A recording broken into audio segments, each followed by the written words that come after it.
Monaco, the race every driver wants to win. And now we have a new name etched into the long history of one of the most famous races in the world. Kimi Antonelli, the new king of Monaco, as he makes it 5 wins in a row, 66 points clear at the top of the World Drivers' Championship. This man, this small boy, is a generational talent. Now, this season, Kimi has famously, if you've watched F1 this year, struggled with his race starts. Now, Monaco, race starts couldn't matter more than anywhere else. Yes, he was on pole, but still, a race start is so vitally important around the streets of Monaco, and he absolutely nailed it this time. But then you got to compare it to second place, Max Verstappen, stalling on the race start and out by lap 2 of the Monaco Grand Prix, a race so many people were hyping up as, you know, this one generational talent in Verstappen versus the upcoming generational talent of Kimi Antonelli, and what a race it could be. We were denied that basically immediately. The minute the 5 lights went out, we were denied that because Verstappen didn't go anywhere. He does eventually actually make it back to the pits and is retired by lap 2. From the word go, really, with Max Verstappen retiring so early on, this race really became a race of reliability and whose car isn't going to break down, really. That's what it became for basically 59 laps. But we'll get on to that. The first retirement, obviously, was Max Verstappen. The second retirement came just 18 laps in, as the Cadillac of Valtteri Bottas was forced to retire. Overheating issues again on the brakes for the Cadillac. They seem to have struggled with that all weekend. Perez and Bottas both had brakes on fire, I think, at some point in the weekend. So something for Cadillac to look at there. Was it just Monaco? Is that just what it was doing to that car? We don't know. We'll see what happens to them in Barcelona. 32 laps in then, and we lose our third driver, this time in the Haas of Ollie Bearman. Now, I think he'd made contact with Ocon at some point within the race start, so already not great. He's trundling around in last, not really doing anything. It doesn't look like he's able to get near or past the driver in front of him, which I assume would have been Perez, probably, or one of the Aston Martins. Wasn't really doing anything. And I think after 32 laps, they were like, we'll just end that. There's no need to carry on. Disappointing weekend, really, for Bearman. He qualified near the back. I think he might have qualified 17th or 18th. I think it was really poor qualifying from him, and the race wasn't really any better for him. 12 laps later, on lap 45, it was reigning world champion Lando Norris, who was claimed by the streets of Monaco, where he now, of course, lives. I think it's a power unit failure for Lando. Struggled a lot in the race, constantly sort of losing power, going in and out of being able to do certain things, very much like Isaac Hadjar, who we'll get onto.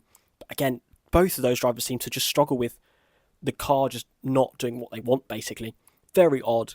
Lando retiring from the race in what could have been an okay 1000th Grand Prix for the Woking-based team, but definitely could have been a lot better for Lando, who was on for points, to be fair. I mean, it would have been 6th, maybe 7th.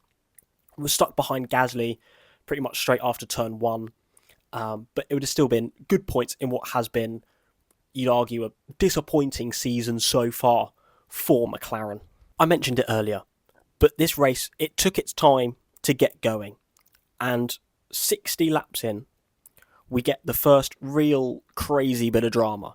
Lance Stroll is in the wall. Now that's pretty standard these days, is an Aston Martin, probably Stroll, in a wall. And around Monaco, it's more common than ever. Now, it's into the final corner. He's gone straight on into the wall. Wheel is going whichever way it wants to, really. But the track has been ripped up, basically. It's newly laid tarmac, which has basically just been ripping itself up as these cars are going around this corner. And there's marbles or some sort of debris next to it. Now, it looks as though Stroll gets onto those marbles and then isn't able to stop properly because he doesn't have the grip. and he goes straight to the wall, nothing he can do. But then he was talking afterwards, and he was saying, well, I was having troubles with the brake anyway, where it was pulling, so it was either longer or shorter, so you never know what it's going to do into each corner. So he was blaming that. But then 6 laps later, Charles Leclerc has the exact same crash. Basically, literally a carbon copy of Stroll's crash. But then Leclerc also says possibly the braking.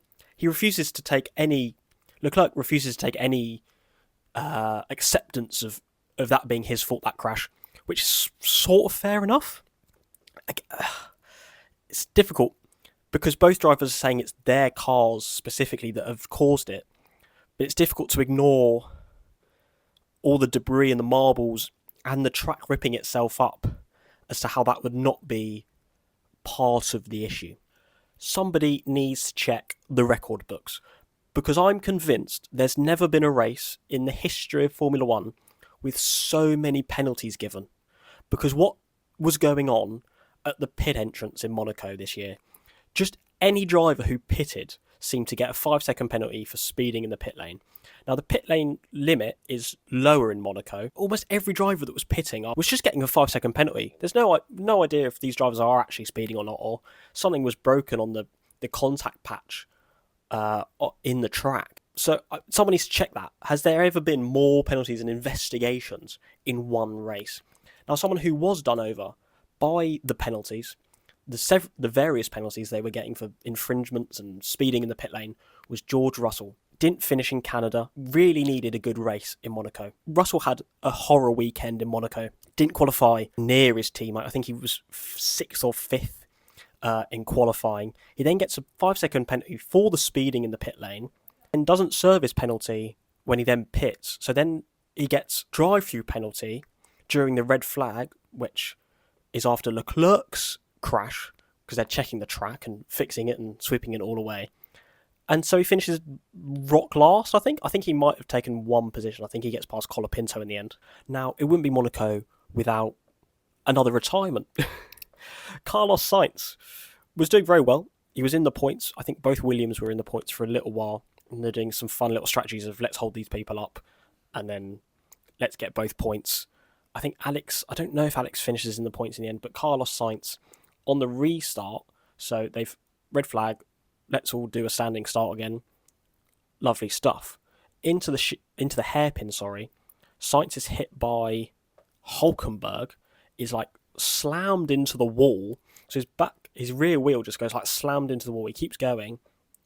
And then he's obviously got an issue, so he's going quite slowly. And then Colapinto spins him into the next corner. And so you cut to him, he's just facing the wrong way.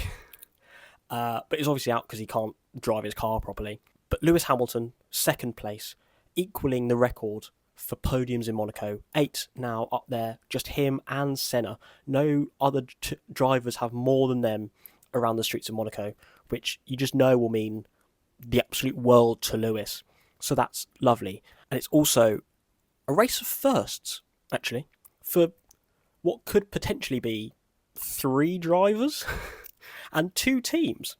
So Hadjar got the podium, was on the podium, he was there, but he's under investigation for a red flag infringement. So he may not be there by the time this video comes out, who knows. Which is his first for Red Bull. He obviously got one in the Netherlands for Racing Bulls last year, but so that could be a first for Hadjar. Fingers crossed for him. Again, a crazy race for Hadjar. He struggled so much during that whole race. All sorts of issues going on with the Red Bull. But with the penalties, it's possible Perez or Alonso score the first points for Cadillac or Aston Martin, which, with the seasons both of those teams have had, would be ridiculous. 1 point will go to one of them. Perez is under investigation for something else, so that may give Alonso the point.